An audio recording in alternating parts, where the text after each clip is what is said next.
हरि के चंचल नैन देख सखी, हरि के चंचल खंजन मीन मृगज चपलाई,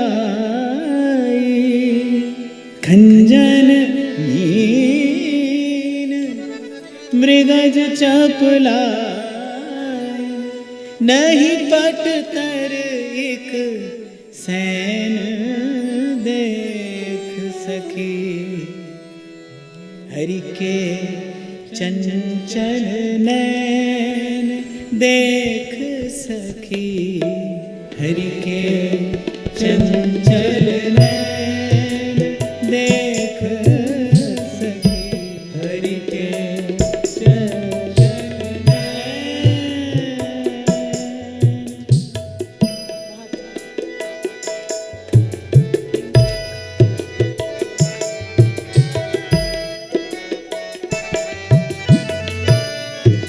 देख सकी, हरि के चंचल नैन देख सकी, हरि के चंचल नैन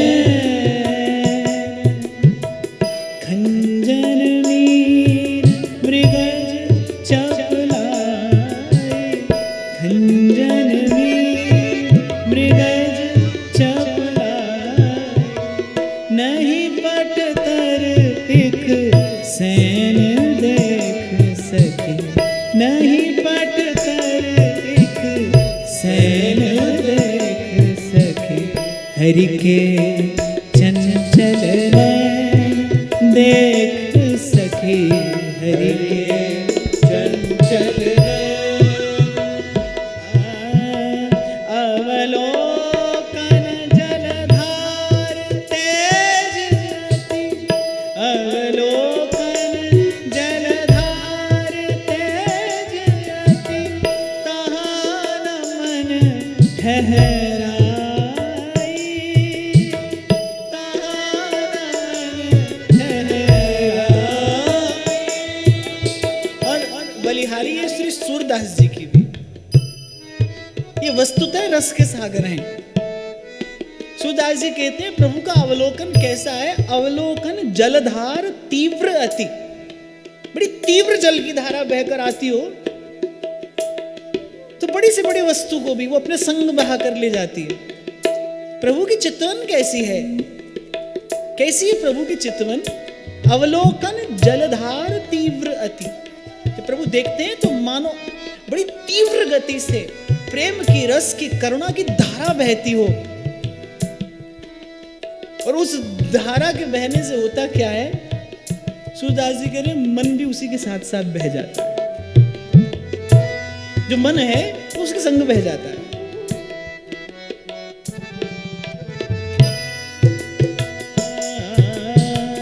अवलोकन जलधार तीव्र अति, अवलोकन जलधार तीव्र अति, तहाँ न मन ठहराई, तहाँ न मन ठहराई।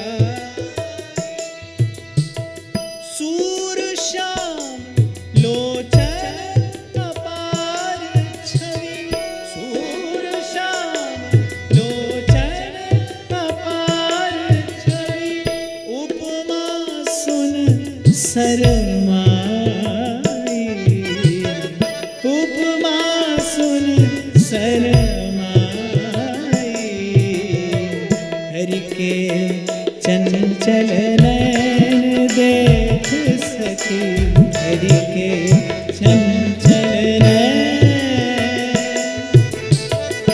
तो श्री सूरदास जी कहते हैं अवलोकन है कैसा, जैसे मानो तीव्र जल की धारा आती हो और बस वो ना आपको सोचने का अवसर देना, समझने का। आप कभी देखना, कहां देखना, नहीं देखना, कल्पना ही कर लो। बाढ़ आती है जब, हमें क्यों कहूं बाढ़ देखना, जब बाढ़ आती है ना जब, तो बहा कर ले जाती है वो अपने संग, वो सोचने समझने का अवसर नहीं देती। ऐसे ही प्रभु का अवलोकन है। प्रेम की धारा बहती है बड़ी तीव्र गति से, वो सोचने का संभलने का अवसर नहीं देती और बस उस धारा के साथ मन बह जाता है। अब इस बात में तो किसी को कोई संशय नहीं है, श्री कृष्ण के अंगों से जो धारा बहती है वो मिलती कहाँ है? श्री राधा राधा राधा राधा राधा राधा राधा राधा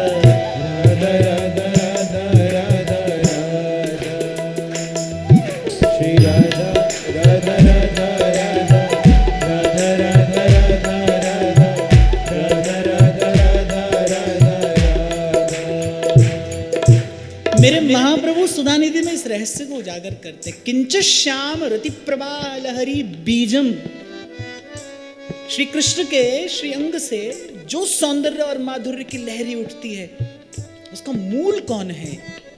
श्री राधा राधा राधा राधा राधा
हमारे नागरिया जी बड़े प्यार से कहते हैं कि नागरिया की सुधरेगी जब अखियां इतनी ढरेंगी। हे प्रभु, आपका कृपा कटाक्ष, आपका वो कृपावलोकन, मेरी मुक्ति का द्वार तो यही है। इस घोर सिंधु, संसार सिंधु से तरने के लिए आपके नयन ही नौका है मेरे लिए। आपकी चितवन ही मेरी मुक्ति का द्वार है। आपकी चितवन से ही मुक्ति है, आपकी चितवन में ही भक्ति है। चितवन से ही मुक्ति है, चितवन में ही भक्ति है। हमारी हरि तुम ही सो सुधरेगी, तुम ही सो सुधरेगी। बहुत जन्म हम जन्म बिगारे, बहुत जन्म हम जन्म बिगारे, अब हूँ बिगड़ पड़ेगी हमारी, तुम ही सो सुधरे, तुम ही सो सुधरे। एक बार फिर से गाइए।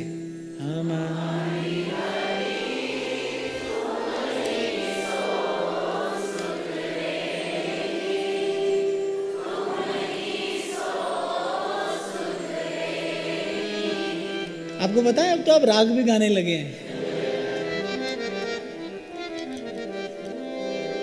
नागरिया की सुधरेगी जब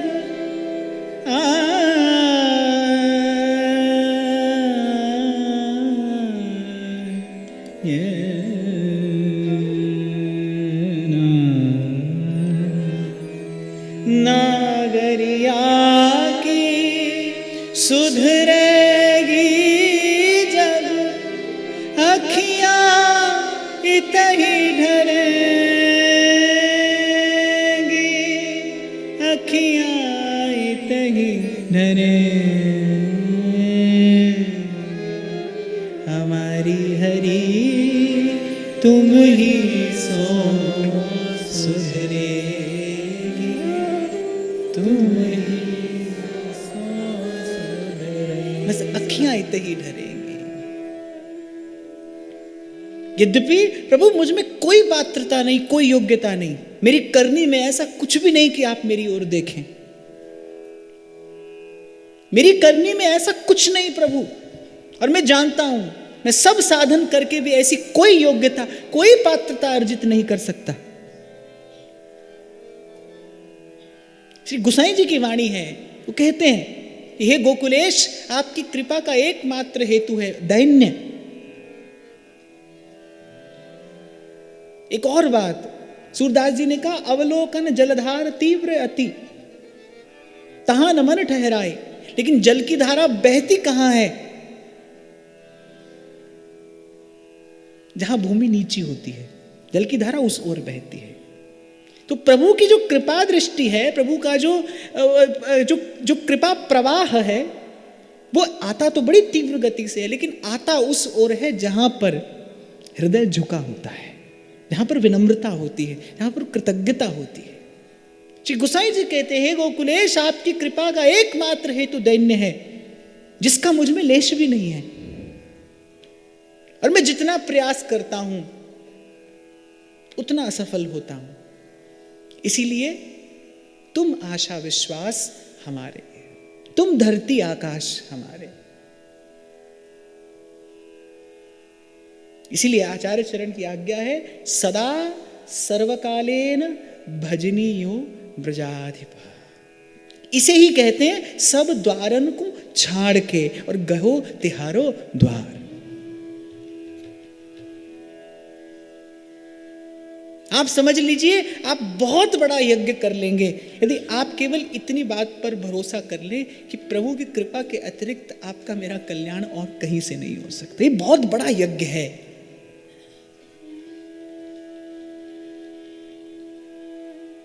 मन बिखरता है ना, चिंतन से मन बिखरता है, विचारों से मन बिखरता है, भांति भांति के चिंतन से, भांति भांति के विचारों से मन बिखरता है, मन की शक्ति क्षीण होती है और फिर मन विश्वास धरने योग्य नहीं रहता।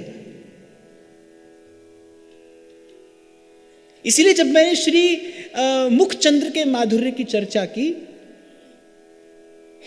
तो मुखचंद्र और मुख कमल का माधुर्य अनन्य प्रीति से ही आस्वादन किया जा सकता है। अनन्यता, जैसे जैसे चकोर में अनन्यता होती है, वो कहीं नहीं देखता, किसी को नहीं देखता, उसके लिए सारी सृष्टि का सौंदर्य समाया है बस चंद्रमा में। उसके लिए सृष्टि का कोई और अस्तित्व ही नहीं है, जो है बस वो चंद्रमा है। इस प्रकार की भावना को अर्जित करने का नाम ही साधना है, उपासना है।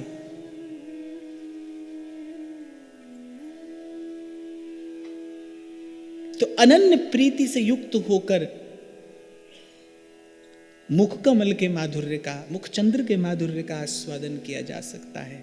शरणागत होकर नयनों से बहती जलधारा में अवगाहन किया जा सकता है। शरणागत होकर, विनम्र होकर, कृतज्ञ होकर। अरे एक बात मैं आपको अपने भाव से कह दूं, कुछ सद्गुण ऐसे हैं भाई जीवन में, कुछ सद्गुण ऐसे हैं जो अपने प्रयास से अर्जित नहीं किए जाते हैं, जिसके लिए कोई परिश्रम भी करो तो बहुत सफलता नहीं मिलती। कुछ सद्गुण ऐसे ही हैं जो गुरु के, संतों के प्रसाद से ही मिलते हैं, वो प्रसाद से ही पाए जाते हैं, वो गुरुजनों की प्रसन्नता से ही पाए जाते हैं। वो सत्संग प्रसाद स्वरूप प्रदान करता है। कुछ सद्गुण ऐसे हैं। और यदि मैं ये कहूं कि प्रभु को रिझाने के लिए जिन सद्गुणों की आवश्यकता है, क्योंकि प्रीतम प्रीति ही ते पइए, प्रीतम प्रीति ही ते पइए, प्रभु को रिझाने के लिए जिन सद्गुणों की आवश्यकता है, वो सद्गुण प्रयास से नहीं, वो सद्गुण प्रसाद से ही पाए जाते हैं। गुरुजनों का प्रसाद, संतों का प्रसाद, सत्संग का प्रसाद, भक्त का प्रसाद, प्रभु का प्रसाद, प्रसाद से विकसित होते हैं आप में धीरे धीरे। मैंने अपने जीवन में प्रत्यक्ष देखा है, इसीलिए मैं आपको बड़े अधिकार से बात कह रहा हूं। संत की सेवा में लगे व्यक्ति को मैंने देखा है कैसे कैसे उसमें बड़े अद्भुत अद्भुत गुणों का विकास होता चला जाता है, जिसका लेश भी कहीं उस व्यक्ति में नहीं था। सद्गुण भरपूर विकसित देखे जाते हैं जो व्यक्ति सेवा में रहता है, जो व्यक्ति संत भगवंत की सेवा में है, उसके जीवन में दर्शन किया जा सकता है। प्रतिभासित होते हैं उसकी एक एक क्रिया से वो सद्गुण। और मैं तो बड़ा विश्वास रखता हूं इस सिद्धांत में कि अपने दोषों का मार्जन करते हुए जिन गुणों से प्रभु रीझते हैं, उन गुणों को विकसित करने के प्रयास का नाम ही साधना है, इसी का नाम उपासना है। धीरे धीरे अपने दोषों का मार्जन करते हुए धीरे धीरे उन सद्गुणों का विकास किया जाए जिनसे प्रभु रीझते हैं, जिनसे प्रभु प्रसन्न होते हैं। अगली बात श्री वल्लभ प्रभु कहते हैं, हसितम मधुरम। आज के भाव में आगे बढ़े, एक बार मधुराष्टक का गान करते हैं, फिर आगे की चर्चा करते हैं।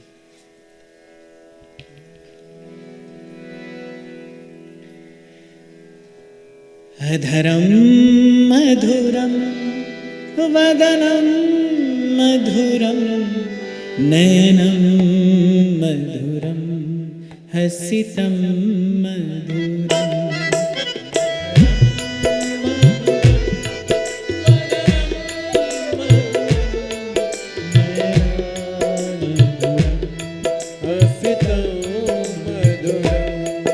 हृदयं मधुरं गमनं मधुरं मधुराधिपतेरखिलं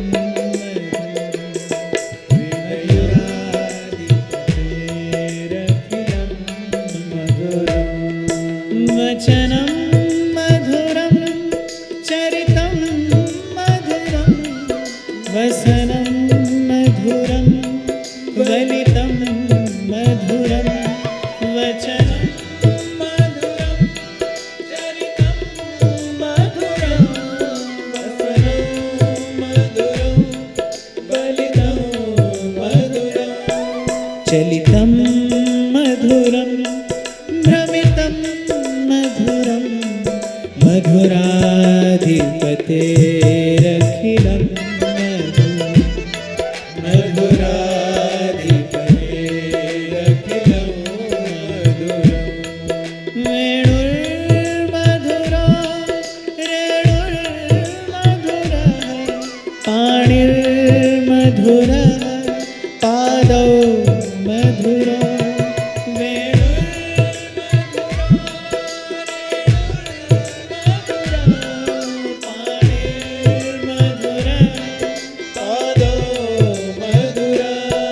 नित्यं मधुरं सख्यं मधुरं मधुराधिपतेरखिलं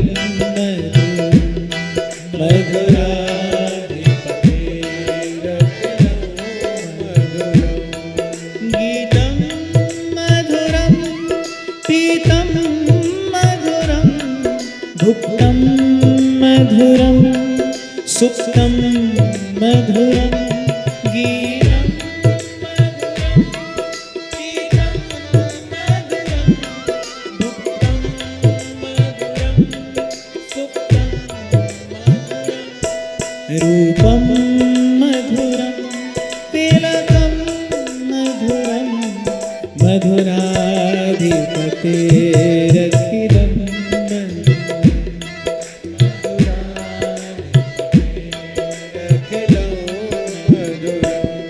करणं मधुरं करणं मधुरं हरणं मधुरं रमणं मधुरं करणं मधुरं करणं मधुरं हरणं मधुरं